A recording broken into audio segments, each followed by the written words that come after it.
Ever wondered where you go to when you sleep at night? Well, that's the central question that is explored in The Sandman. Today, we're diving in to Season 2, a spoiler-light review where I will share my thoughts on the story, characters, and overall feel of the series. Right, let's begin.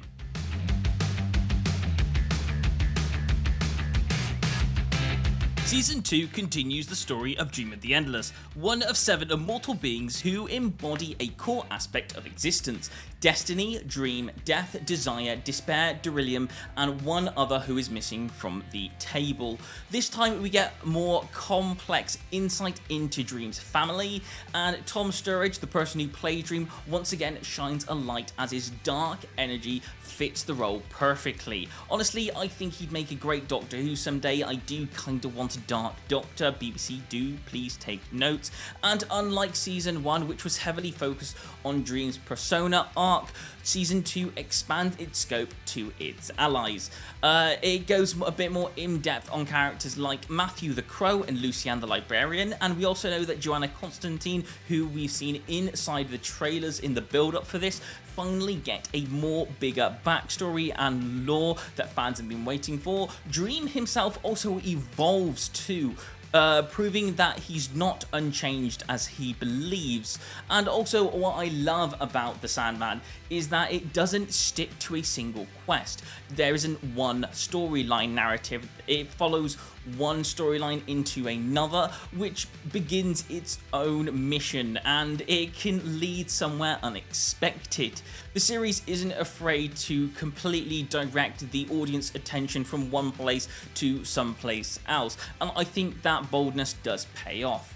Is it better than Season 1? Well, overall for me, yes. I think Season 1 laid out the groundwork, the lore, the tone of what this world is, and in Season 2 builds on that foundation and becomes more creative and adventurous, and it expands into having new characters and dynamics that make it feel bigger without losing all the focus. Also, the visuals effects are fantastic. I think one of the things that they absolutely nailed in this series, I think when you forget that you're looking at CGI, then it really does pay off. Nothing feels more fake or distracting when you're looking at something and you can really tell it's CGI.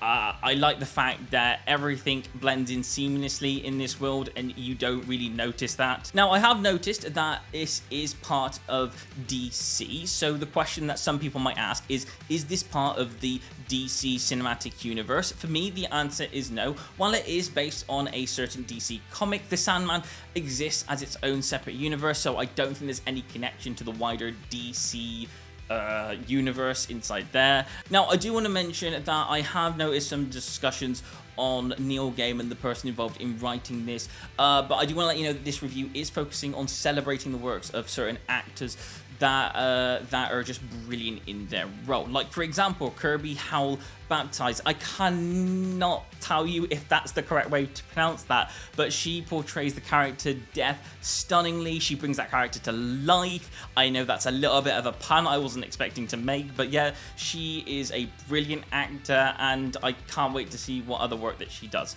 Across the board, the casting feels heartfelt, and the actors are clearly putting their hearts and souls into their roles. If this series has one drawback, it is the pacing.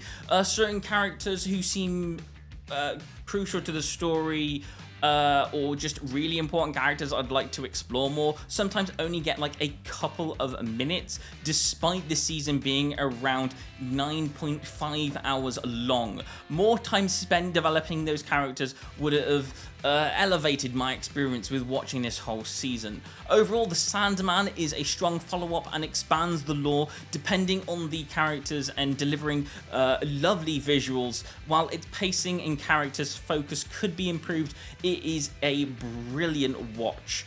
I'm going to give this a rating of 9 out of 10, and if you've watched this, then please don't forget to put it in the comments down below and tell me your thoughts on this. Overall, thank you so much for watching. If you did enjoy watching, please don't forget to give it a like rating, and I'll see you guys in another Jump Inside video. Thanks for watching, and goodbye.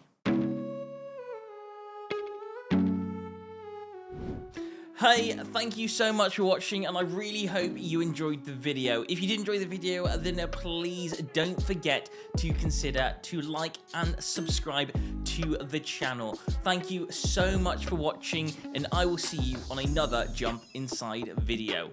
Goodbye.